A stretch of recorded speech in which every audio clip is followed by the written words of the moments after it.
오늘 우리가 함께 나눌 말씀은 사무엘상 13장 1절에서 15절까지의 말씀입니다. 사무엘상 13장 1절에서 15절까지의 말씀, 구약성경 426면에 있습니다. 네, 다 찾으신 줄 알고요. 저 한 절, 여러분 한 절 교독해서 읽겠습니다. 사울이 왕이 될 때에 40세라. 그가 이스라엘을 다스린 지 2년에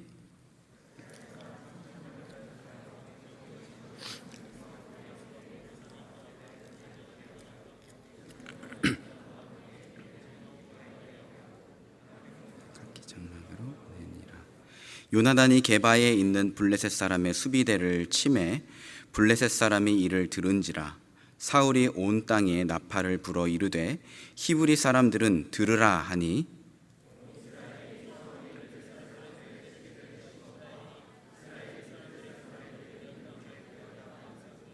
그 백성이 길갈에 모여 사울을 따르니라. 블레셋 사람들이 이스라엘과 싸우려고 모였는데 병거가 3만이요 마병이 6,000명이며 백성은 해변에 모래같이 많더라. 그들이 올라와 베다웬 동쪽 믹막스에 진침해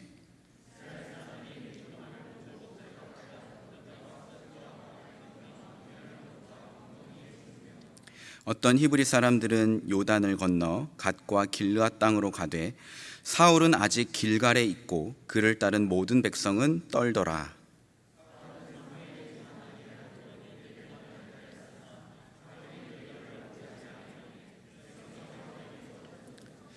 사울이 이르되 번제와 화목제물을 이리로 가져오라 하여 번제를 드렸더니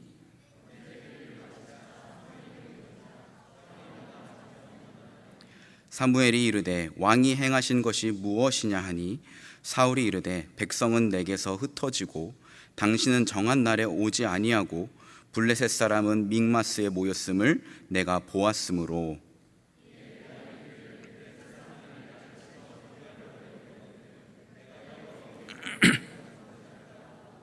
위하여 전제를 드렸나이다. 사무엘이 사울에게 이르되 왕이 망령되이 행하였도다. 왕이 하나님 여호와께서 왕에게 내리신 명령을 지키지 아니하였도다. 그리하였더라면 여호와께서 이스라엘 위에 왕의 나라를 영원히 세우셨을 것이거늘 못할 것이라. 여호와께서 왕에게 명령하신 바를 지키지 아니하였으므로 여호와께서 그의 마음에 맞는 사람을 보아요 여호와께서 그를 그의 백성의 지도자로 삼으셨느니라. 같이 읽겠습니다. 사무엘이 일어나 길갈에서 떠나 베냐민 기브아로 올라가니라. 사울이 자기와 함께한 백성의 수를 세어보니 600명 가량이라. 아멘. 우리가 잘 아는 한자 성어 중에 타산지석과 반면교사가 있습니다. 이 둘은 서로 비슷하면서도 조금 다른 뜻을 가지고 있는데요. 먼저 타산지석은 다른 산의 돌이란 뜻을 가지고 다른 사람의 하찮은 언행일지라도 그것이 나를 수양하는 데 도움이 될 수 있다는 의미로 사용됩니다. 반면에 반면교사는 반대의 면을 가르치는 스승이라는 뜻으로 다른 사람의 좋지 않은 점이나 실패를 보고서 깨달은 그것을 나의 가르침으로 삼는다는 의미로 사용됩니다.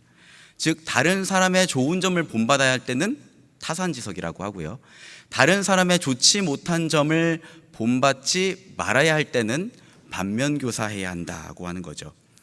여러분, 우리 주변에도 보면 타산지석 삼아야 할 사람들이 있는가 하면 반면교사해야 할 사람들도 있지 않습니까? 성경에 나오는 인물들도 마찬가지입니다. 많은 인물 중에 우리가 타산지석 삼아야 할 인물이 있고 반대로 반면교사해야 할 인물들이 있어요. 특별히 반면교사의 대표적인 예가 오늘 이 본문에 나오는 사울이라고 할 수 있을 것 같습니다. 사울은 우리가 잘 아는 것처럼 이스라엘의 초대 왕으로 세워졌던 사람입니다. 성경에 의하면 그는 남들보다 머리가 하나 더 있을 만큼 키가 컸다고 합니다. 또 굉장히 준수한 외모를 가지고 있었대요. 그래서 일단 이 비주얼만으로도 왕이 되기에 손색이 없을 정도였다고 합니다. 근데 여러분, 오늘 우리가 읽은 이 말씀에 의하면 이 사울이 왕위에 오른 지 단 2년 만에 하나님께로부터 탄핵 선고를 받는 내용이 나온 거죠. 14절 우리 다시 한번 읽어볼까요? 14절입니다. 시작. 지금은 왕의 나라가 길지 못할 것이라. 여호와께서 왕에게 명령하신 바를 왕이 지키지 아니하였으므로 여호와께서 그의 마음에 맞는 사람을 구하여 여호와께서 그를 그의 백성의 지도자로 삼으셨느니라 하고, 여러분, 하나님이요 사울이 아닌 다른 하나님의 마음에 맞는 사람을 찾아서 그 사람을 이스라엘의 왕으로 세우시겠다고 한 겁니다. 물론 이후로도 사울은 약 10여 년 이상을 왕의 자리를 지킵니다. 그러나 이미 하나님 마음에서는 제외된 왕, 정치 권력적으로는 힘을 가지고 있었지만 하나님이 그 권위를 전혀 인정하시지 않는 그런 왕이 바로 사울이었습니다. 여러분, 이 사울이 얼마나 비참했을까요? 우리가 이 땅에서 큰 업적을 이루고 많은 사람들에게 존경받을지라도 훗날 우리가 예수님 앞에 섰을 때 내가 너를 도무지 알지 못한다, 내게서 떠나가라, 예수님이 이렇게 말씀하신다면 우린 정말 비참하지 않겠습니까? 때문에 우리는 말씀을 보면서 내 안에 사울의 모습이 있는 건 아닌지 점검해보고 그런 모습들을 본받지 않도록 반면 교사해야 됩니다. 그래서 오늘은 우리가 반면 교사해야 할 사울의 좋지 않은 면들을 먼저 좀 살펴보고자 합니다. 상황은 이렇습니다. 사울이 왕이 되었을 때 2년째 되던 해 이스라엘과 블레셋 사이에 전쟁이 일어납니다.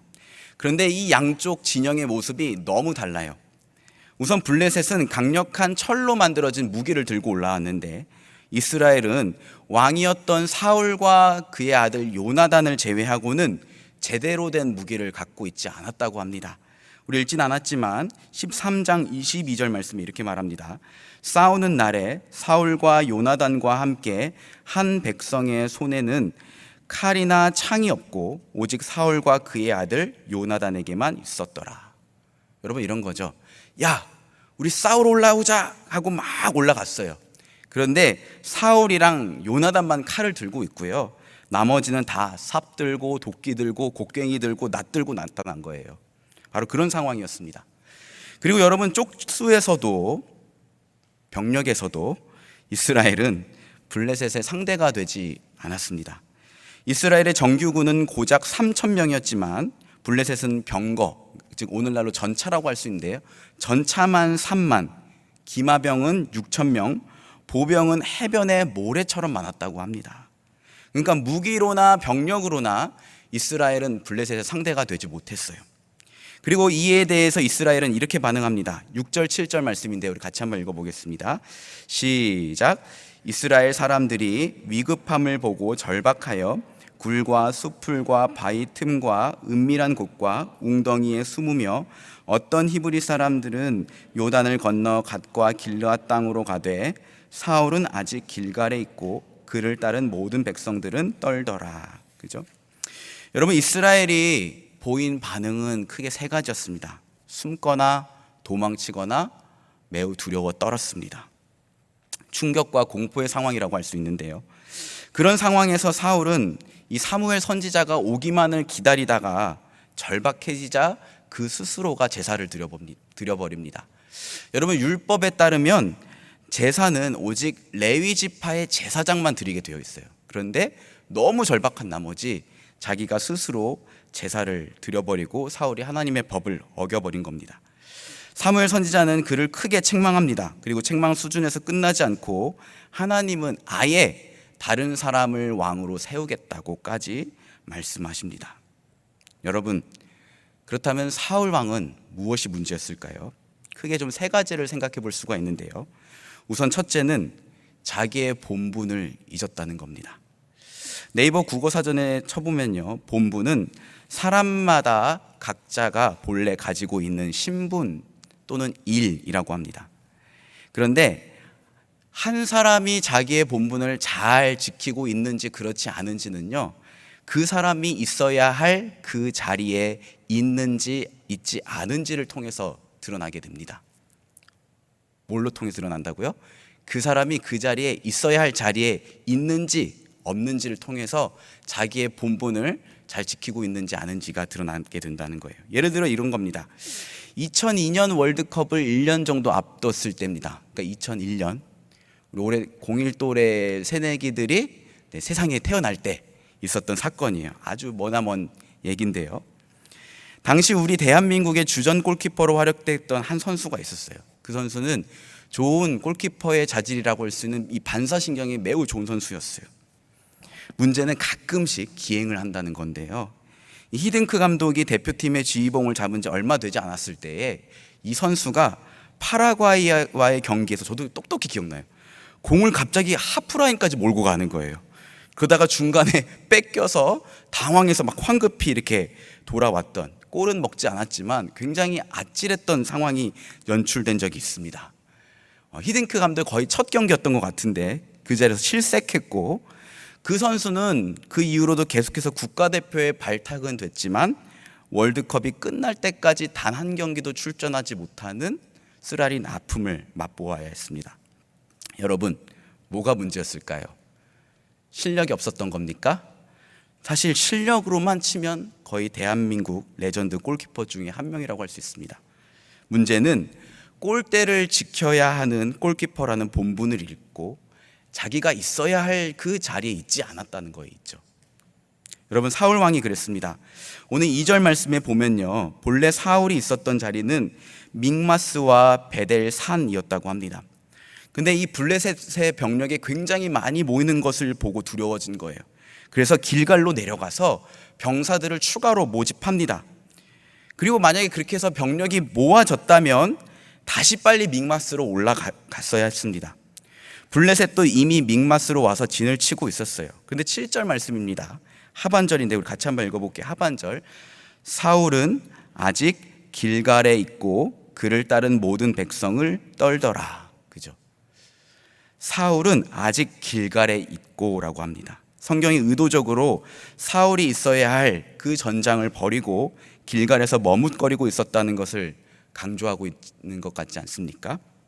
물론 이 사무엘 선지자를 길갈에서 기다렸다고 생각할 수도 있지만, 사실 사무엘 선지자는 이전에도 블레셋과의 전쟁에서 그 싸움의 현장에 있었던 사람이에요. 그러니까 사울이 만약 길갈이 아니라 블레셋과 대치하고 있는 믹마스에가 있었다면 사무엘도 그 믹마스로 찾아왔을 거란 말이죠. 이방 나라와의 전쟁에서 자기 백성을 구원하는 것은 이스라엘 왕에게 주어진 막중한 책임입니다. 그래서 사무엘상 9장 16절 17절 말씀을 보면 하나님이 이렇게 말씀하십니다. 내일 이맘때에 내가 베냐민 땅에서 한 사람을 내게로 보내리니 너는 그에게 기름을 부어 내 백성 이스라엘의 지도자로 삼으라. 그가 내 백성을 블레셋 사람들의 손에서 구원하리라. 내 백성의 부르짖음이 내게 상달되었으므로 내가 그들을 돌보았노라 하셨더니, 사무엘이 사울을 볼 때에 여호와께서 그에게 이르시되, 보라, 이는 내가 내게 말한 사람이니 이가 내 백성을 다스리리라 하시니라. 여러분, 이 말씀은 하나님이 사울을 왕으로 세우셨을 때 하셨던 말씀이에요. 지도자로 번역된 이 히브리어 나기드는요, 책임에 임명된 자라는 뜻을 가지고 있거든요. 근데 오늘 말씀에 보면 하나님이 그에게 두 가지 책임을 주셨다는 것을 우리가 알 수가 있죠. 하나는 블레셋 사람들, 즉 이방 나라의 손에서 백성을 구원하는 거였고요. 다른 하나는 하나님의 정의로 그들을 다스리는 거였어. 그러니까 이스라엘 왕에게 주어진 책임은 우리가 생각하는 일반적인 왕들이랑 조금 달리 전쟁에서 자기 백성을 구원하는 일, 그리고 그들을 하나님의 정의와 사랑으로 다스리는 일, 이 두 가지 책임을 갖고 있었단 말이에요. 그런데 왕이 그 전장을 벗어나서 다시 그곳으로 올라가기를 머뭇거리고 있었다면 그건 왕으로서의 본분을 잊은 것이라고 할 수가 있죠. 여러분, 우리는요, 본분을 잊어버릴 때, 그래서 있어야 할 자리에 있지 않고 있지 말아야 할 자리에 있을 때 항상 문제가 일어납니다. 그런 것 같지 않습니까? 다윗 왕도 그랬어요. 여러분, 다윗 왕이 어떤 사람입니까? 하나님이 이는 내 마음에 합한 사람이야 라고 칭찬까지 한 사람이잖아요. 근데 그 다윗 왕도 그가 있어야 할 자리에 있지 않고 있지 말아야 할 자리에 있었을 때 범죄했어요. 사무엘하 11장 1절에서 2절 말씀 같이 한번 읽어볼까요? 시작. 그 해가 돌아와 왕들이 출전할 때가 되매 다윗이 요압과 그에게 있는 그의 부하들과 온 이스라엘 군대를 보내니 그들이 암몬 자손을 멸하고 랍바를 에워쌌고 다윗은 예루살렘에 그대로 있더라.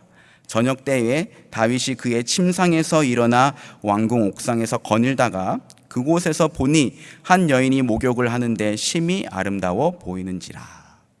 그죠? 그 다음 스토리는 여러분들도 잘 알고 계시죠? 웬일인지 부하들을 이끌고 전장에 나아갔어야 할 왕이 부하들만 보냅니다. 그리고 자기 자신은 예루살렘 성, 특별히 저녁 때에 옥상에 있다가 부하의 아내와 간통하는 죄를 범하게 된 거죠. 여러분은 어떻습니까? 있어야 할 자리 있고 잊지 말아야 할 자리를 피하고 있습니까? 아니면 본분에 맞게 자리를 지키고 있습니까? 먼저는 우리의 본분이 무엇인지 다시 한번 생각해 봤으면 좋겠습니다. 여러분, 예수를 주로 고백하는 우리가 갖는 변하지 않는 신분이 무엇입니까? 수능을 앞둔 재수생, 또 기말고사를 앞둔 학생, 취준생, 또는 여러분이 가지신 그 직업이 여러분의 본분입니까? 아닙니다. 그것들은 시간에 따라, 상황에 따라 얼마든지 달라질 수 있는 거예요. 여러분, 우리의 본분은 그리스도 예수 안에서 하나님의 자녀, 그리고 하나님의 백성인 줄 믿습니다.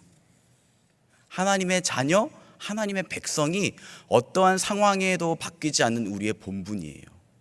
여러분이 수능 공부를 할 때도, 또는 대학교 학생으로 살아갈 때도, 취준생일 때도, 또는 직장인으로 살아갈 때도 여러분의 제일 된 본분은 하나님의 통치를 받는 하나님의 백성, 그리고 하나님의 자녀인 줄 믿으셔야 합니다.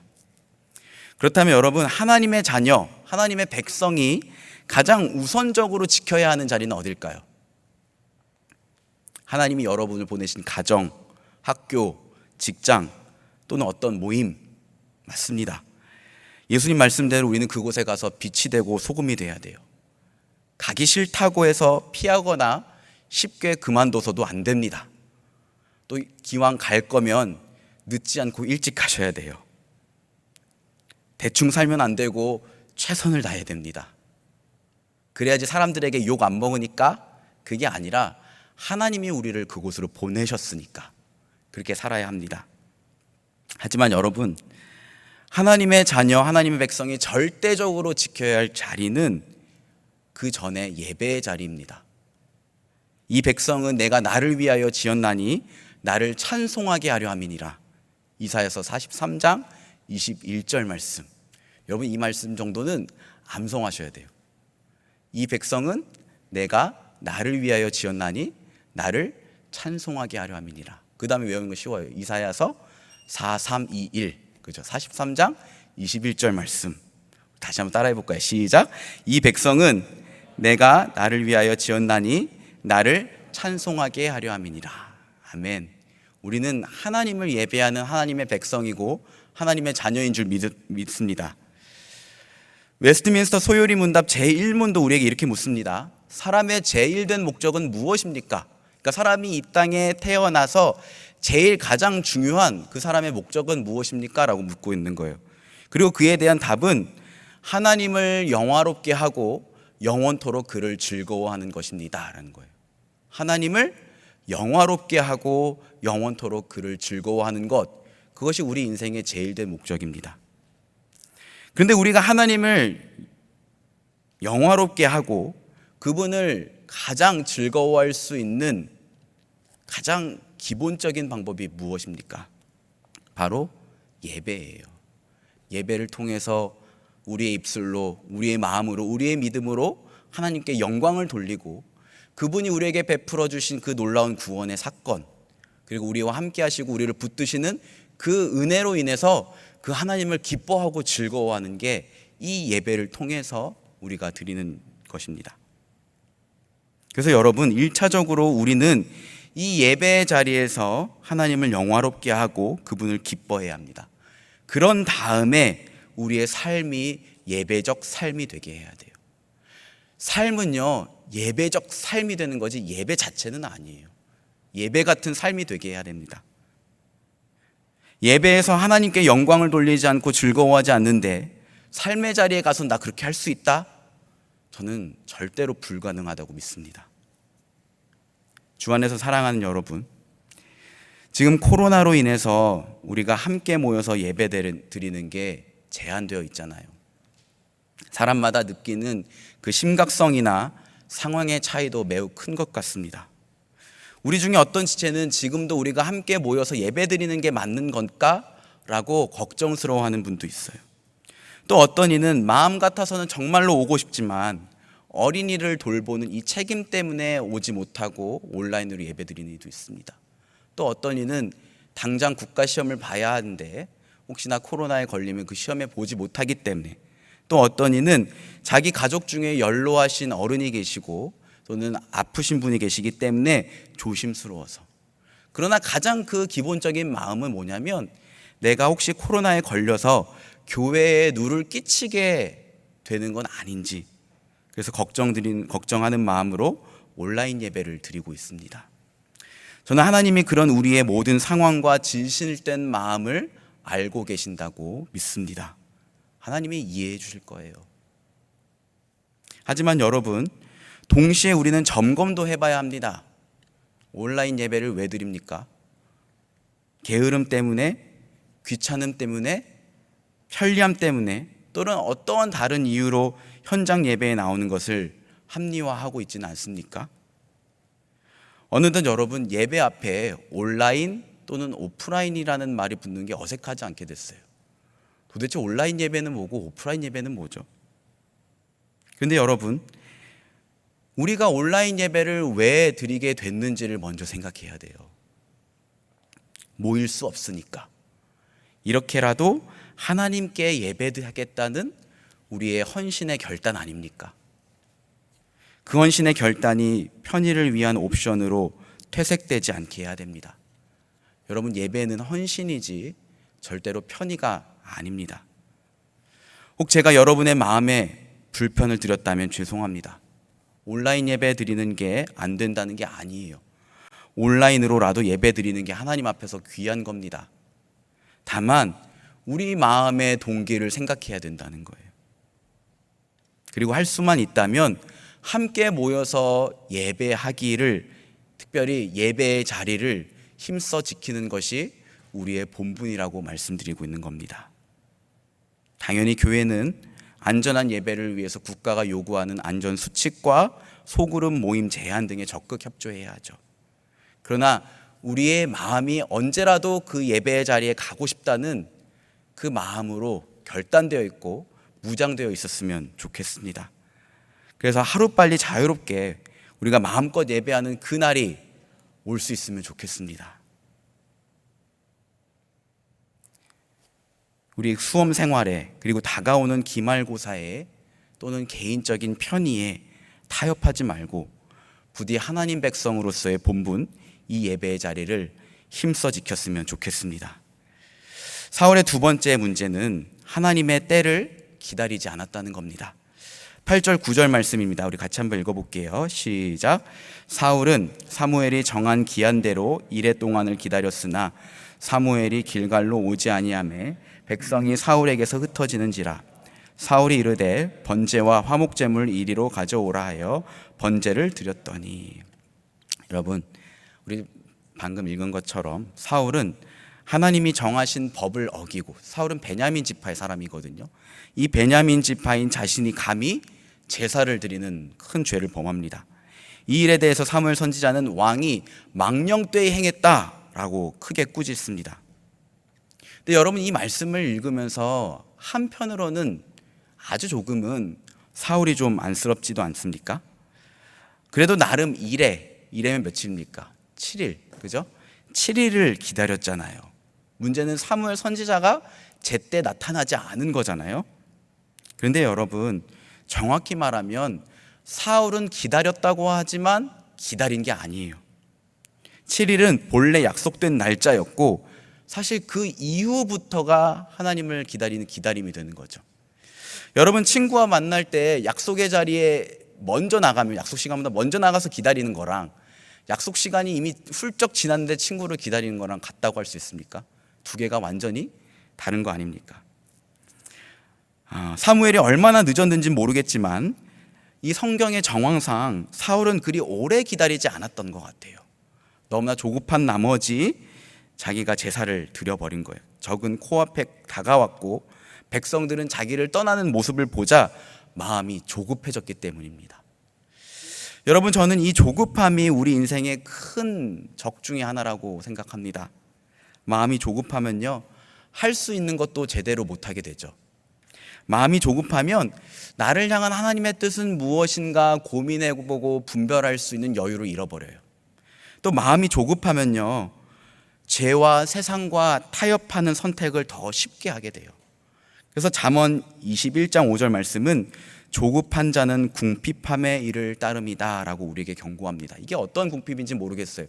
영적 궁핍인지 또는 우리의 물적 궁핍인지 모르겠지만 어쨌건 조급한 자는 궁핍함에 이르게 된대요. 여러분, 우리 다 조급하지 않았으면 좋겠습니다. 그런데도 문제는 우리의 마음이 쉽게 조급해진다는 거잖아요. 왜 그럴까요? 계획과 때를 하나님께 맡기지 않고 자기가 정하기 때문이에요. 아마도 사울은 약속대로 정확히 7일 안에 사무엘 선지자가 나타나고 그래서 제사를 드리고 하나님이 기적적으로 개입하셔서 이 기울어진 전세를 확 역전시켜 버릴 것을 계획했는지도 모르겠습니다. 우리도 그렇지 않습니까? 각자 나름대로의 인생 계획이란 걸 세웁니다. 몇 살까지는 그래도 대학을 졸업하고 몇 살에는 좀 취직을 하고 적어도 몇 살에는 내가 마지노선으로 결혼하리라. 그리고 그 계획이 조금씩 어긋나게 될 때 우리는 초조합니다. 그리고 조급해져요. 게다가 남들이랑 비교할 때가 되면 더 조급해지죠. 재수나 삼수를 하고 나면 남들에게 비해 훨씬 뒤처진 인생 같고, 또 같은 또래의 취직 소식이 들려오면 축하를 해주면서도 나는 이제 어떡하지? 라고 낙심하잖아요. 인터넷에 보니까 친구가 낙제하면 눈물 나지만 1등하면 피눈물 난다라고 하더라고요. 여러분, 특히 우리 대한민국 사람들은 내가 이 평균에서 벗어났다는 것을 굉장히 두려워합니다. 그런데 여러분, 제가 살다 보니까, 특별히 아이를 키우면서 보니까 평균이 곧 답은 아니더라고요. 제가 종종 신방하면서 만나는 지체들에게 해주는 이야기가 있는데요. 교과서나 인터넷에 보면 사람의 임신 기간은 10개월, 그러니까 40주라고 되어 있어요. 그런데 저희 첫째가 3주 일찍 37주에 태어났어요.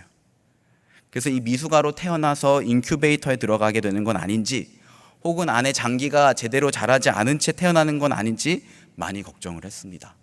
아내는 입원을 했고 저는 걱정이 돼서 기도했어요. 그런데 여러분, 둘째도 37주에 태어났고요, 셋째도 37주에 태어났어요. 그리고 셋 모두 건강하게 태어나서 잘 자라고 있어요. 걷는 것도 그렇습니다. 남의 집 아이들은 대개 돌 또는 빠르면 10개월에도 걷기 시작합니다. 그런데 저희 첫째는 16개월, 둘째는 18개월, 셋째는 거의 20개월이 돼서 섰습니다. 저희 집 애들은 왜 이럴까요? 근데 물론 지금은 다 잘 뛰어다녀요. 전 그때 알았습니다. 평균이란 건 많은 사람들이 그렇다는 거지 모두가 다 그래야 한다는 건 아니구나. 그게 정답은 아니구나. 그리고 사람마다 다 자기만의 시간표가 있는 거구나라는 것을 깨달았습니다. 여러분들에게도 여러분마다의 시간표가 다 있어요. 청년 일부 목회자가 되고 나니까 취업 때문에 고민하고 염려하고 있는 지체들을 참 많이 보게 됩니다. 지난번 설교 때도 말씀드렸는데 취업하기 참 어려운 시대를 우리가 살아가고 있습니다. 여러분의 실력과 성실과 상관없이 취업하기 어려운 시대예요. 그리고 코로나가 상황을 더 어렵게 만들었어요. 근데 여러분, 저는 오늘 이 자리를 빌어서 시대가 좀 바뀌었다는 것을 말씀드리고 싶습니다. 사진을 좀 하나 보여드릴게요. 지난 2015년 유엔이 새로운 연령 기준을 발표했습니다. 나이를 만으로 계산해서 보시는 바와 같이 0세에서 17세까지가 미성년이고요, 18세에서 65세가 청년이에요. 66세에서 79세까지가 중년이고요. 80에서 99세가 노년, 100세 이상은 장수노인이라고 부른다고 합니다. 여러분, 이 기준에 따르면 저도 아직 청년이죠. 그런데 저희 엄마랑 아빠도 청년이세요. 그죠? 그리고 우리 01 또래 친구들은 청년 생활이 아직 45년 남았어요. 와, 웃긴 얘기인 것 같지만 여러분 정말 그렇습니다. 보여드릴 사진이 하나 더 있어요. 여러분, 이거는요 81년도 최불암 씨가 42세 때의 사진이래요. 물론 이제 최불암 씨가 원래 옛날부터 이 노안이셔서 좀 원래 연령보다 더 높은 배역을 많이 맡으셨대요. 29세 때에 50세 수사반장 역을 맡고 막 그러셨다는데, 어쨌건 최불암 씨의 81년도 42세, 물론 분장도 좀 있어요. 과장된 것도 좀 있지만 감안해서 보세요. 근데 여러분 또 사진 하나 보세요. 이거는 최근에 핫한 조정석 씨잖아요. 현재 나이 41세. 여러분 이거 실합니까? 아니, 어떻게 이럴 수가 있죠? 너무 차이가 나잖아요. 80년대의 40세와 2020년을 살아가는 40세가 이렇게 차이가 납니다. 불행인지 다행인지 모르겠지만요, 이 자리에 있는 저와 여러분 중에 상당수는 정말로 100세를 채울 거예요. 그래서 여러분, 자기 나이를요 이 100세 시대에 맞는 사회적 나이로 환산해야 한다고 합니다. 쉽게 여러분 지금 나이에 0.7을 곱하면 된대요. 그러니까 저는 36세니까 0.7 곱하면 없어서 저는 35.2세입니다. 25.2세요. 25.2세. 네, 아직 저 96 또래 모임 가면 되는 거죠. 네, 여러분 지금 머리로 지금 암산하고 계실 텐데요. 이렇게 시대와 사람의 기대 수명이 달라졌어요. 그렇다면 90년대, 2000년대 초반에 일반적이었던 20대 중반의 취직, 늦어도 30대 초반에 결혼, 출산해야 된다는 그 기준도 좀 달라져야 되지 않겠습니까? 물론 이제 앞으로 해야 될 게 많아요. 사회 경제적 구조도 개편해야 되고요. 또 어떤 복지적 차원에서 좀 더 다른 정책을 시행해야 되고, 이에 발맞춰서 교육 제도도 개편되어야 돼요. 그런데 여러분, 꼭 이게 아니더라도요, 사랑하는 여러분, 부디 조급해하지 않았으면 좋겠습니다. 왜냐하면 아무것도 결정되지 않은 것 같아서 너무나 불안한 지금 이 상황도 하나님의 계획 안에 있고요, 하나님이 지금도 그 계획을 이루고 계시기 때문이에요. 우리가 잘 아는 말씀, 사람이 마음으로 자기의 길을 계획할지라도 그의 걸음을 인도하시는 이는 여호와시니라. 아멘. 그렇죠? 여러분, 이 말씀이 의미하는 바가 무엇입니까? 나는 계획을 세우는 거구나. 그리고 내 삶을 인도하시는 분은 하나님이시구나. 나는 계획, 하나님은 실행. 이렇게 이 분업을 얘기하고 있는 겁니까? 그게 아니에요. 내가 아무리 계획을 세울지라도 진짜 계획은 하나님 안에 있고, 하나님이 그 계획대로 내 삶을 인도해 가신다라는 고백 아니겠습니까? 그러니 여러분, 우리 하나님 때를 기다리는 믿음이 필요합니다. 예레미야 선지자는 기다리는 자들에게나 구하는 영혼에게 여호와는 선하시다 라고 고백했어요. 남들보다 조금 늦은 것 같아 보인다고 조급해하지 마시기 바랍니다. 조급해져서 쉽게 세상의 가치와 타협하거나 또는 새로운 도전하기를 주저하지 마시기 바랍니다. 빌립보서 4장 13절 말씀, 바울이 이렇게 고백하잖아요. 내게 능력 주시는 자 안에서 내가 모든 것을 할 수 있느니라. 여러분, 능력 주시는 하나님에게는 우리의 나이, 우리의 신분, 그리고 우리의 상황은 전혀 문제되지 않습니다. 생각해 보세요. 하나님은요 200만 명이 넘는 그 자기의 백성을 애굽 땅에서 구원하시는 그 큰 일을 누구에게 맡기셨습니까? 한낱 도망자 신분의 말 어눌하게 하는 80세 노인 모세에게 맡기셨어요. 하나님에게는 우리의 신분, 우리의 상황, 우리의 나이 전혀 문제되지 않습니다.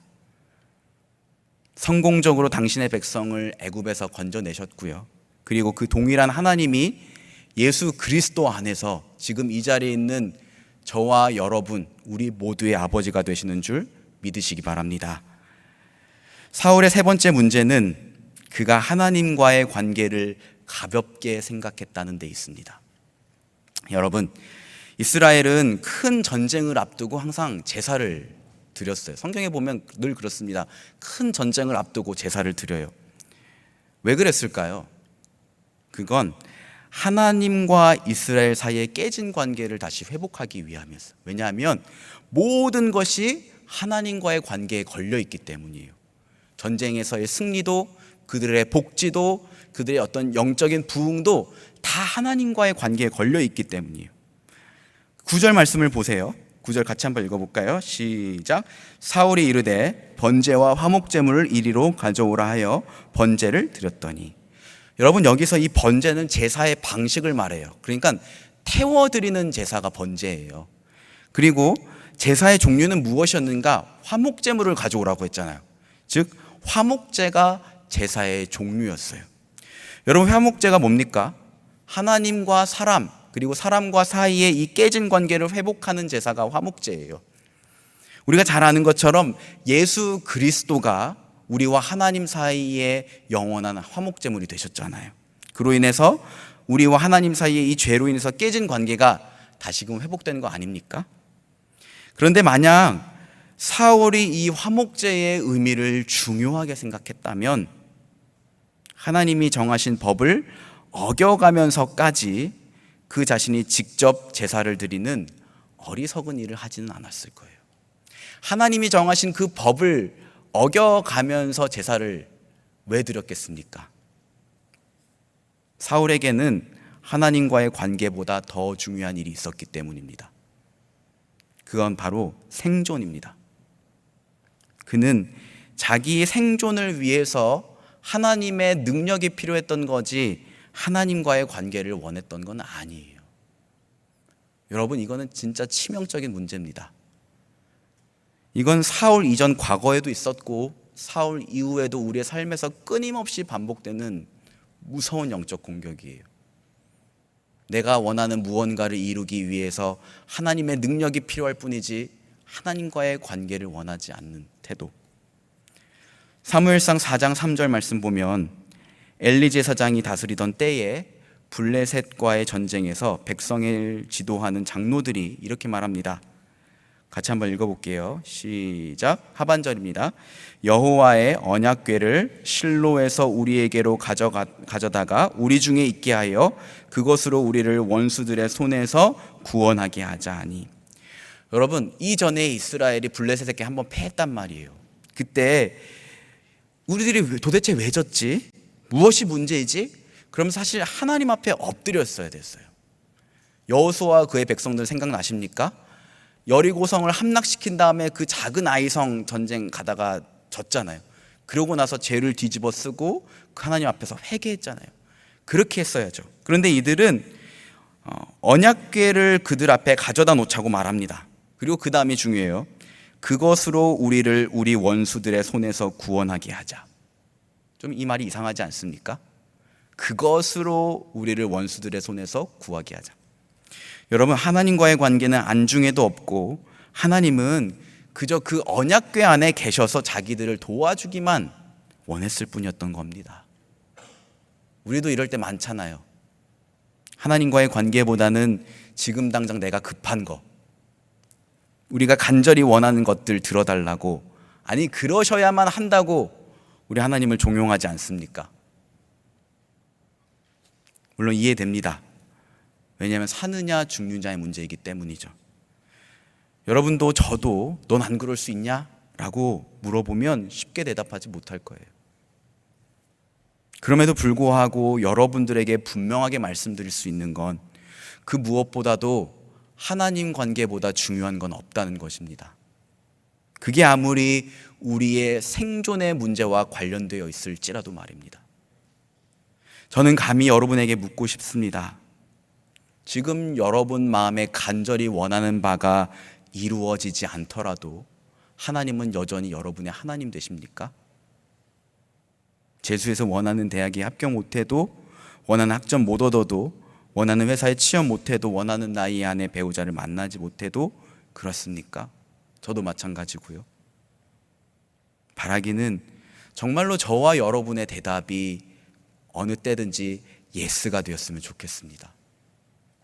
다니엘서에 보면 바벨론의 느부갓네살 왕이 커다란 신상을 만들고 모두가 그 앞에서 절을 하게 만듭니다. 혹시라도 절을 하지 않는 누군가가 있다면 맹렬히 타는 풀무불에 들어가게 될 것이라고 엄포를 놓습니다. 그때 그 신상에 엎드리지 않았던 3명의 청년이 있었어요. 왕이 자비를 베풀어서 한 번 더 기회를 줍니다. 지금이라도 신상에 엎드려서 절해라. 그럼 살려주겠다. 그러자 청년들이 대답합니다. 다니엘서 3장 17절 18절 말씀, 이것이 또한 우리의 대답이 됐으면 좋겠습니다. 한번 같이 읽어볼게요. 시작. 왕이여, 우리가 섬기는 하나님이 계시다면 우리를 맹렬히 타는 풀무불 가운데에서 능히 건져내시겠고 왕의 손에서도 건져내시리이다.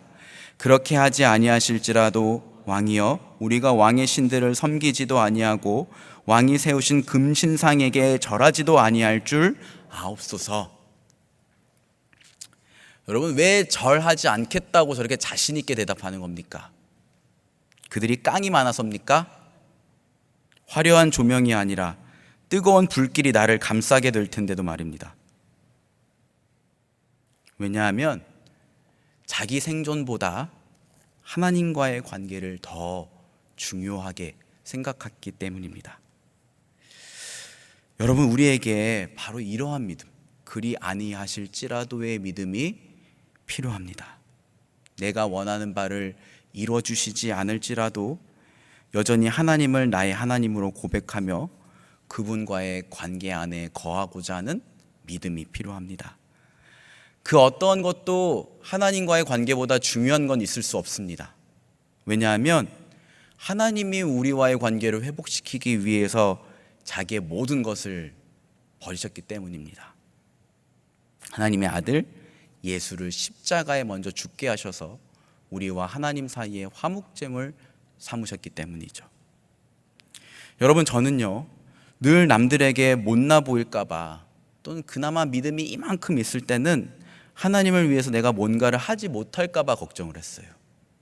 그런데 하나님은 반대로 제가 당신의 아들 예수 그리스도와 상관없는 인생이 될까봐 걱정하셨더라고요. 우리가 생각하는 것과 하나님이 생각하는 게 이렇게 달라요. 그러니 여러분, 하나님 관계보다 중요한 건 있을 수 없다는 것을 늘 기억하셨으면 좋겠습니다. 내 목숨보다, 내가 간절히 바라는 그것보다 하나님과의 관계를 소중하게 붙드시는 우리 모두가 되기를 주님의 이름으로 축복합니다.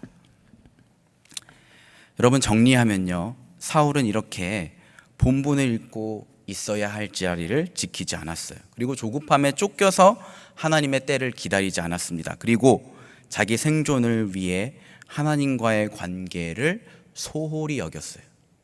우리는 이것들을 반면 교사해야 합니다. 그런데요, 여러분, 한 가지 더 문제를 좀 짚고 넘어갔으면 좋겠어요. 문제는 이겁니다.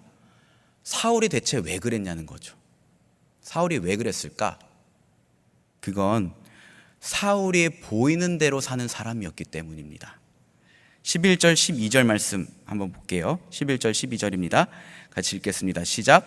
사무엘이 이르되 왕이 행하신 것이 무엇이냐 하니 사울이 이르되 백성은 내게서 흩어지고 당신은 정한 날에 오지 아니하고 블레셋 사람은 믹마스에 모였음을 내가 보았으므로 이에 내가 이르기를 블레셋 사람들이 나를 치러 길갈로 내려오겠거늘 내가 여호와께 은혜를 간구하지 못하였다 하고 부득이하여 번제를 드렸나이다 하니라. 여러분, 이 11절 말씀에 보면 사울의 3가지 변명이 있어요. 첫 번째, 백성이 내게서 흩어지더라는 겁니다. 두 번째, 당신이 정한 날에 오지 않지 않았습니까? 세 번째, 블레셋 사람이 이미 믹마스에 모여서 곧 내려올 기세였다는 거예요. 그리고 사울이 이 모든 것들을 봤대요. 위에 이 3가지 사실들이 이 보았다라는 동사에 걸려 있어요. 영어 성경도 보면 When I saw라고 하고 나서 그 다음에 3개의 연속된 대절로 받고 있어요. 갑자기 영문법 시간 죄송합니다. 그러니까 백성들이 내게서 흩어지고 사무엘 당신은 오지 않고 블레셋 저 적군이 금방이라도 내려오게 될 것을 내가 봤기 때문에 그렇게 행동했다는 거예요. 사울은 자기 눈에 보이는 대로 상황을 판단하고 그에 따라서 행동을 했던 겁니다. 굉장히 어떻게 보면 합리적인 선택이죠. 하지만 여러분, 우리 하나님의 백성들은, 그리고 하나님의 자녀들은 절대로 보이는 대로 사는 사람이 아니라는 것을 기억해야 됩니다. 그럼 우리는 어떻게 사는 사람들입니까? 우리 잘 아는 말씀 있잖아요. 오직 의인은 뭐죠? 믿음으로 말미암아 살리라. 그렇죠? 여러분, 우리는 보이는 대로가 아니라 믿음으로 사는 사람들이에요. Not by sight, not by faith가 돼야 돼요. 왜 믿음이 필요합니까? 왜냐하면 우리가 섬기고 사랑하는 그 하나님이 영이시고 우리 눈에 보이지 않기 때문이에요. 하나님이 보이시면 사실 굳이 믿음이 필요 없죠. 보는 대로 하면 되죠. 사무엘도 하나님이 그 자리에 보이셨으면 그렇게 하지 않았을걸요. 근데 하나님이 보이시지 않기 때문에 믿음이 필요했단 말이에요. 그분은 볼 수는 없지만 우리가 믿음으로 만날 수 있습니다. 특별히 두 가지 사실을 기억해야 됩니다. 히브리서 11장 6절 말씀을 보면 믿음이 없이는 하나님을 기쁘시게 하지 못하나니 하나님께 나아가는 자는 반드시 그가 계신 것과 또한 그가 자기를 찾는 자들에게 상 주는 이심을 믿어야 할지니라. 아멘. 여러분 아멘 하셔야 돼요. 왜냐면 제가 외우는데 힘들었거든요. 근데 여러분, 이 말씀에 의하면 두 가지 믿음이 필요한다고 합니다. 하나님께 나아가는 자는 우리 눈에 보이지 않아도 반드시 하나님이 계신 것과, 그리고 그가 자기를 찾는 자들에게 상 주신다는 것. 이 상이 물론 우리가 원하는 바를 이루어 주시고 우리를 위기에서 벗어나게 하시고 또 우리를 도와주시고, 그러나 궁극적으로는 하나님 자신과의 관계 안에 거하게 하시는 상일지인데, 어쨌건 간절히 하나님을 찾는 자들에게 반드시 상을 주시는 분이라는 것을 우리가 믿어야 된대요. 여러분, 우리 눈에 보이는 것은 무엇입니까? 급변하는 시대적 상황, 취업하기 어려운 경제적 상황, 다른 사람과 비교되는 내 모습입니까? 그래서 우리는 그것으로 판단하고 결정을 내려서 삽니까? 세상 사람들의 지혜와 방식을 따라서 사시겠습니까? 아닙니다. 우리는 믿음으로 살아야 돼요. 구체적으로 하나님의 말씀, 그분의 약속을 근거한, 그 약속을 붙드는 믿음으로 사시기 바랍니다. 잘못된 믿음에는 미신, 맹신, 광신이 있대요. 미신은 없는 걸 믿는 거고, 맹신은 근거 없이 믿는 거고, 광신은 자기 멋대로 믿는 거래요. 그런데 우리 믿음은 미신, 맹신, 광신이 아니에요. 우리 믿음은 어떠한 상황 가운데에서도 하나님의 말씀, 하나님의 약속에 근거한 믿음입니다. 13절 말씀 보실까요? 이렇게 말합니다. 사무엘이 사울에게 이르되 왕이 망령되이 행하였도다. 왕이 하나님 여호와께 왕에게 내리신 명령을 지키지 아니하였도다. 그리하였더라면 여호와께서 이스라엘 위에 왕의 나라를 영원히 세우셨을 것이거늘. 여러분, 우리 본문에 나와 있지 않지만 이미 이전에 사울을 향한 하나님의 약속이 있었다는 거예요. 너가 내 명령을 지키면 너의 나라를 영원히 세워주겠다. 사울이 만약 보이는 상황, 그러니까 백성들이 흩어지고 사무엘은 오지 않고 블레셋에서 밀어 닥치는 그때에 내가 너에게 명한 것을 지키면 너의 나라를 영원히 세우겠다는 그 약속에 근거해서 보이지 않는 하나님을 신뢰했다면 어땠을까요? 절대 그렇게 하지 않았을 겁니다. 여러분, 우리는 어떻습니까? 이 자리에 있는 저와 여러분은 하나님께 어떠한 약속을 받았습니까? 몇 세 때에 반드시 결혼하리라, 반드시 취업하리라, 이런 약속 받았습니까? 아니요. 성경에서 예수님이 우리에게 약속하신 건 딱 두 가지예요. 첫 번째, 세상 끝날까지 내가 너와 함께하리라. 두 번째, 내가 다시 오리라. 여러분, 이 약속 두 개 믿고 사는 겁니다. 예수님이 거짓말 하시겠습니까? 예수님이 세상 끝날까지 우리와 함께 하신다고, 또 반드시 다시 오시겠다고 말씀하시는데 우리가 걱정해서 되겠습니까? 보이는 상황이 우리를 무섭게 만들지만 우리 그 예수님 약속 믿고 살아보는 겁니다. 믿음으로 챌린지 해보는 거예요. 오직 의인은 믿음으로 말미암아 살리라 함과 같으니라. 아멘. 말씀을 맺겠습니다. 오늘 우리 말씀 속에서 사울의 모습을 반면교사해야 합니다. 우리는 사울처럼 보이는 대로 살면 안 됩니다. 보이지 않지만 반드시 살아계시며 자기를 찾는 자를 외면하지 않으시는 하나님을 믿는 믿음으로 살아가십시오. 사울과 반대로 새로운 한 주간 믿음으로 도전해 보는 겁니다. 첫째, 우리가 본래 누구인지 우리의 본분을 계속해서 생각하는 거예요. 우리의 본분은 그리스도 안에서 하나님의 백성, 하나님의 자녀입니다. 하나님의 백성이 지켜야 할 자리가 어디입니까? 이 백성은 내가 나를 위하여 지었나니 나를 찬송하게 하려 함이니라. 여러분, 온라인이든 오프라인이든 예배의 자리를 힘써 지키시기 바랍니다.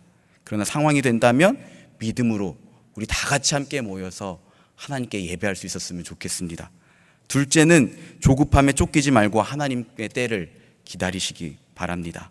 마음의 여유를 좀 가지시는 거예요. 내가 때를 정하거나 다른 사람과 나를 비교하지 마세요. 사람이 마음으로 자기의 길을 계획할지라도 그 길을 인도하시는 분은 하나님이시니까 계획도 때도 다 하나님께 달려 있습니다. 그러니 조급해하지 말고 믿음으로 기다리는 겁니다. 조급해하지 말고 여러분 마음에 주시는 그 소원을 가지고 기도하고 도전하십시오. 능력 주시는 분에게 우리의 신분, 나이, 상황은 전혀 문제되지 않습니다. 그러나 무엇보다 마지막으로 하나님과의 관계에 이번 한 주간 우리의 모든 것을 걸어보는 겁니다. 내 목숨도 내 계획도 내 간절한 바람도 그 어떤 것도 하나님과의 관계보다 중요한 건 있을 수 없습니다. 매일 예수 그리스도 안에 힘써 거하시기 바랍니다. 내 능력과 공로가 아닌 그 예수 그리스도를 간절히 붙드십시오. 그리고 말씀과 기도로 그분의 임재 안에 들어가는 거예요. 때로는 이번 주부터 우리가 양육 훈련을 개강하는데 그 훈련들을 통해서도 하나님을 더 알아가고 그분 안에 거하는 일에 정진하시기 바랍니다. 그래서 하나님과 친밀한 관계를 힘써 누리고 그분 안에서 주어지는 참된 평안과 은혜를 가지고 우리 또 한 주 믿음으로 승리하는 저와 여러분 되시기를 주님의 이름으로 축복합니다. 우리 다 같이 일어나셔서 함께 찬양하고 기도했으면 좋겠습니다.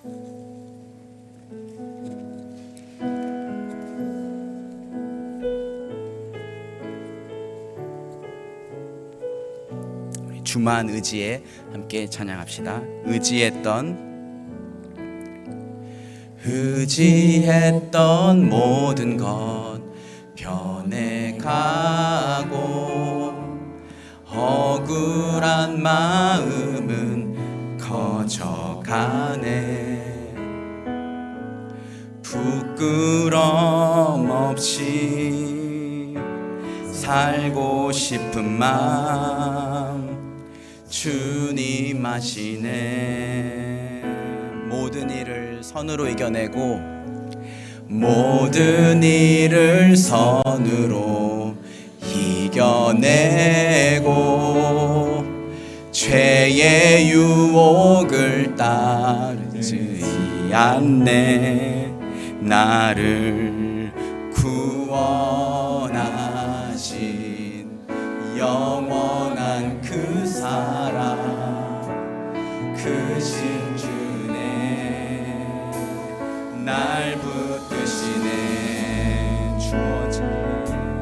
주어진 내 삶이 작게만 보여도 선하신 주 나를 이끄신 몸에 중심을 보시는 주님만 따르네. 날 택하신 주만 의지해. 우리는 상황에 무너질지라도 예수 능력이 나를 붙드네.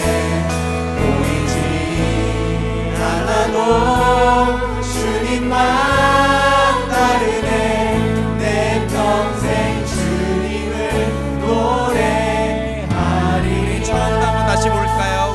의지했던 모든 것 변해가고 의지했던 모든 것 변해가고 억울한 마음은 거쳐가네. 부끄럼 없이 살고 싶은 마음 주님 아시네. 모든 일을 선으로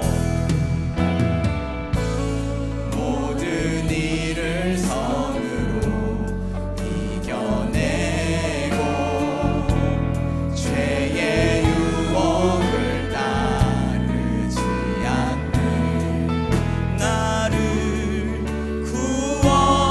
구원하신 영원한 그 사랑 크신 그네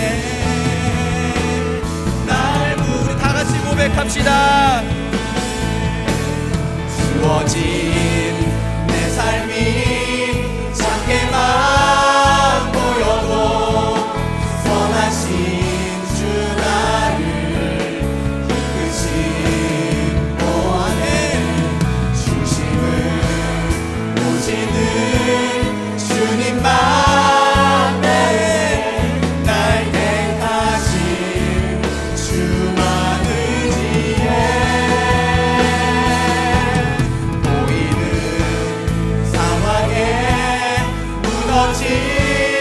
무너질지라도 예수 능력이 나를 붙드네. 보이지 않아도 주님만 따르네. 내 평생 주님을 노래. 한 번 더 고백합시다. 주어진 내 삶이 주어진 내 삶이 작게만 보여도 선하신 주 나를 이끄신 아멘. 중심을 보시는 주님만 따르네. 날 택하신 주만 의지해. 아멘.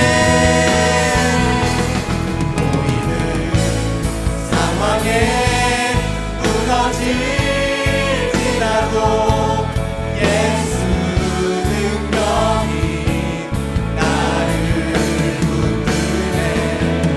보이지 않아도 주님만 따르네. 내 평생 주님을. 우리 한 번 더 고백합시다. 보이는 상황에 무너질지라도 보이는 상황에 무너질지라도 예수 능력이 나를 아멘. 보이지 않아도 주님만 따르네. 내 평생 주님을 노래하. 우리 함께 고백할까요? 세상 소망 세상 소망 다 사라져가고 주의 사랑은 끝이 없으니 아멘. 살아가는 이 모든 순간이 주의 이름 나는 세상 소망 세상 소망 다 사라져가고 주의 사랑은 끝이 없으니 살아가는 이 모든 순간이 주의 은혜. 마지막으로 한 번만 더 고백합시다. 세상 소망 다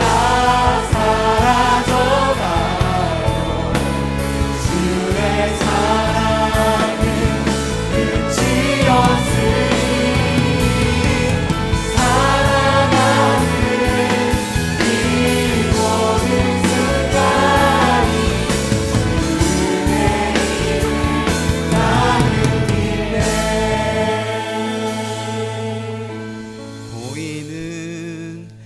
상황에 무너질지라도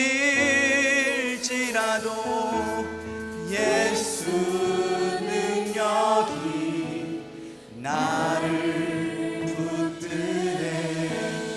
보이지 않아도 주님만 따르네. 내 평생 주님을 노래하리. 한 번만 더 고백합시다. 보이는 상황에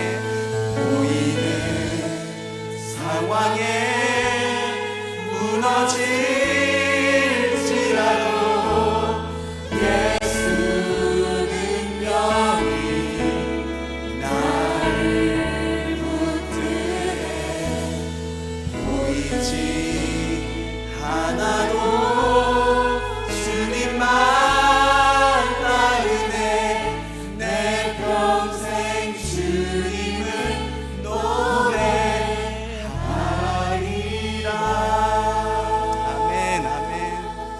여러분, 이 찬양의 가사 그리고 오늘 말씀을 기억하며 한번 기도했으면 좋겠는데요. 여러분, 사실 다름이 아니고 이 사울의 모습이 바로 우리의 모습이죠. 조급해지면 그 보이는 상황이 너무나도 우리를 짓눌러서 우리의 본분을 잊어버리고 하나님의 때를 기다리지 못하고 하나님과의 관계보다 하나님의 능력만을 구하는 그 모습 다 우리 안에 있지 않습니까? 그러나 오늘 말씀을 통해서 하나님이 그게 아니라고 우리에게 다시 한번 가르쳐 주십니다. 그래서 이 시간 한번 결단했으면 좋겠습니다. 하나님, 우리 찬양으로, 우리의 입술로, 우리의 마음으로, 우리의 믿음으로 고백한 것처럼 보이는 상황에 우리가 때로 두려울지라도 보이지 아니하시는 그 하나님을 굳게 신뢰하는 믿음 안에서 살아가게 도와주시옵소서. 그 하나님이 세상 끝날까지 내가 너희와 함께하리라, 내가 곧 다시 오시리라 그 하신 그 약속 붙드는 믿음 안에서 살아갈 수 있기를 간절히 원합니다. 하나님께 나아가는 자는 반드시 하나님이 계신 것과 또한 그가 자기를 찾는 자들에게 상 주시는 이심을 믿어야 할지니라. 이번 한 주간 우리가 그 믿음으로 승리하기를 간절히 소원합니다. 이 시간 우리 비록 연약하지만 부족하지만 못났지만 성령의 은혜를 부어주시고 성령이 우리에게 믿음을 허락하여 주셔서 이 세상을 믿음으로 살게 하여 주시옵소서. 오직 의인은 믿음으로 말미암아 살리라 하셨으니 그 믿음으로 살아가기를 간절히 구원합니다. 우리 이 시간 주님 한번 잡고 기도하며 나아갑시다. 주여, 하나님 아버지, 우리 입술로 고백했습니다. 우리 마음으로 고백했습니다. 보이는 상황에 우리의 마음이 낙심할지라도 하나님 예수의 능력이 나를 붙들고 하나님의 선하심이 나를 인도하고 하나님의 그 선하신 약속이 나를 놓지 않고 있다는 것을 우리가 믿음으로 바라보기를 간절히 소원합니다. 오직 믿음으로 살리라 말씀하셨고 믿음으로 하나님을 기쁘시게 하며 하나님께 나아간 자는 반드시 그가 계신 것과 하나님께 나아간 자도 하나님께서 상 주시는 심을 믿어야 할지니라. 우리 그 믿음으로 살아가기를 간절히 원합니다. 하나님, 우리 보이는 대로 살지 않게 하여 주시옵소서. 믿음으로 살기를 원합니다. 그러나 우리의 믿음이 너무나도 연약합니다. 그러니 하나님, 우리에게 믿음을 허락하여 주시옵소서. 믿음을 더하여 주시옵소서. 너무나도 못난 우리들에게 믿음을 허락하여 주시옵소서. 주의 성령을 부어주시고 이번 한 주간 믿음으로 승리하기를 원합니다. 하나님, 우리의 본분을 기억하게 하여 주시고 하나님의 때를 기다리게 하여 주시고 그 무엇보다도 하나님과의 관계에 힘써 거하는 저희들 될 수 있도록 하나님 은혜를 베풀어 주시옵소서. 주의 성령으로 우리를 붙들어 주시옵소서. 도와주시옵소서. 아버지, 보이는 상황 때문에 낙심하지 않게 하여 주시고 보이지 아니하시지만 우리의 삶을 계획하시고 우리들을 인도하시며 하나님의 가장 선하신 것으로 하나님 당신의 목으로 우리를 초청하시는 그 하나님을 믿음으로 살아갈 길 간절히 소원합니다. 하나님, 우리를 붙들어 주시옵소서. 은혜를 베풀어 주시옵소서. 도와주시옵소서. 우리 한 번만 더 기도했으면 좋겠습니다. 사울에게 그 반면 교사해야 할 그 세 가지 중에 그래도 제가 생각하기에 우리가 꼭 잊지 말아야 할 가장 중요한 것이 있다면, 놓치지 말아야 할 것이 있다면 바로 하나님과의 관계인 줄 믿습니다. 우리 이렇게 한번 기도했으면 좋겠어요. 하나님, 매일매일의 삶 가운데에서 그 하나님의 충만한 임재 안으로 들어가기를 원합니다. 세상이, 사탄이 우리를 참소하고 괴롭히고 못살게 굴고 너는 아니라고, 너는 실패했다고 손가락질해도 그 예수 그리스도 우리가 굳게 붙들기를 원합니다. 예수 그리스도가 우리를 놓지 않고 계심을 우리 굳게 확신하기를 원합니다. 그리고 세상 끝날까지 내가 너희와 함께 하리라, 내가 다시 오리라 그 하신 그 약속 때문에 매일의 삶 가운데에서 그 하나님과의 충만한 그 관계를 누리며 살 수 있는 저희들 될 수 있도록 인도하여 주시옵소서. 우리의 생명보다, 우리의 목숨보다, 우리에게 급한 것보다, 우리가 간절히 원하는 그것보다 하나님 당신이 우리에게 더 소중하십니다. 하나님 당신이 나의 전부가 되어 주시옵소서. 하나님 당신이 나의 전부가 되어 주시옵소서. 우리 이런 기도 제목으로 함께 기도하며 나아가겠습니다. 기도하겠습니다. 하나님 아버지, 우리 사울의 그 모습들을 통해서 하나님 우리가 본받지 말아야 할 많은 것들을 보게 되지만 그 무엇보다도 그 하나님과의 관계를 놓치지 않기를 간절히 소원합니다. 하나님과 그 충만한 임재 안에 거하기를 원합니다. 그 하나님과의 관계 안에 깊이 거하기를 원합니다.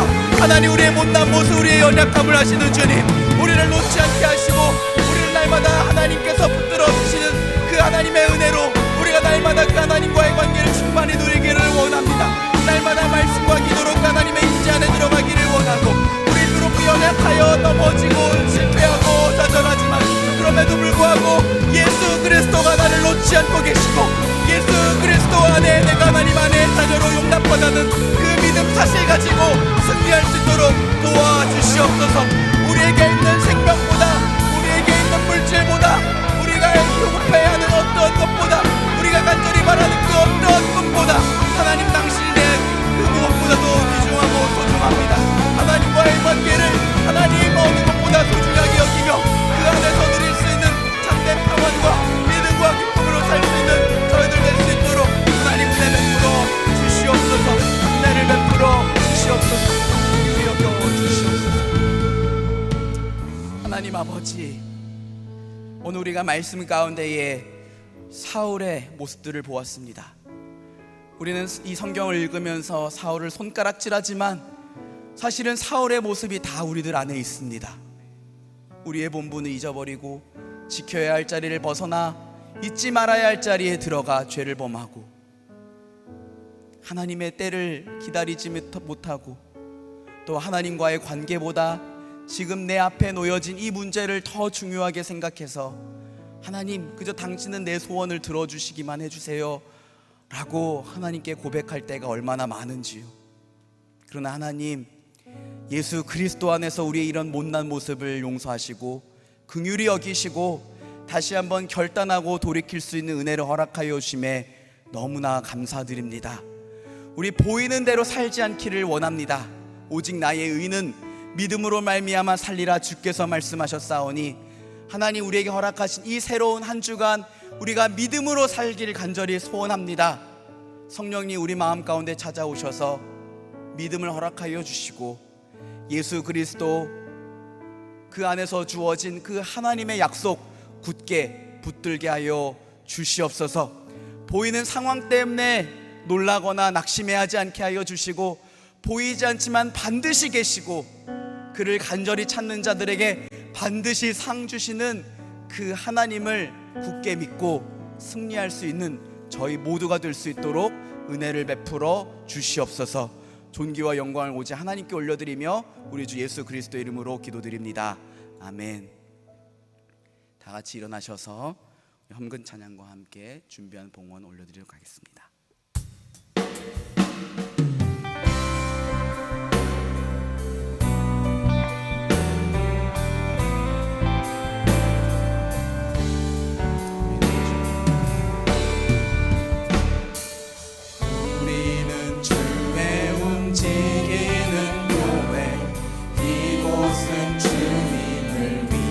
자리, 내가 기도하는 모든 땅 위에서 하나님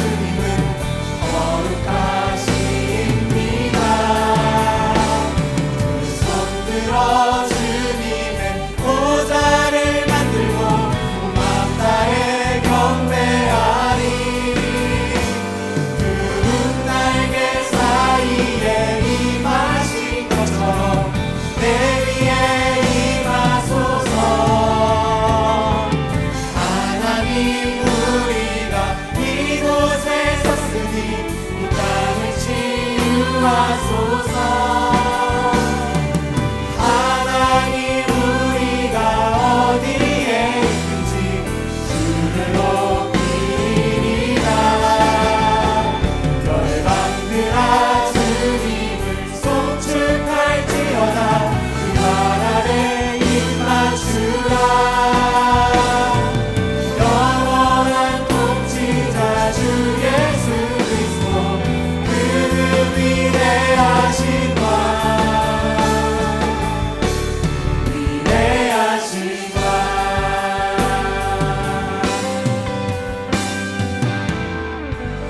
위대하신 하나님을 높여 찬양합니다. 오늘도 우리를 이 예배의 자리에 불러주시고 마음껏 찬양하고 말씀 듣고 기도로 결단하게 하여 주신 은혜에 너무나도 감사드립니다. 하나님, 주님 앞에 믿음으로 이 예물을 올려드립니다. 모든 것이 다 하나님께로부터 왔사오니 하나님께 믿음으로 이 예물을 올려드리며 우리의 삶도 우리의 모든 것들도 다 하나님께 올려드립니다. 하나님 기쁘게 받으시고 하나님 마음껏 귀하게 사용하여 주시옵소서. 이 예물이 가는 곳마다 교회가 세워지고 또 많은 사람들 주께 돌아오고 또 이 예물이 선한 사업에 귀하게 쓰일 수 있도록 하나님 은혜 베풀어 주시옵소서. 저희들 또 한 주를 살아갑니다.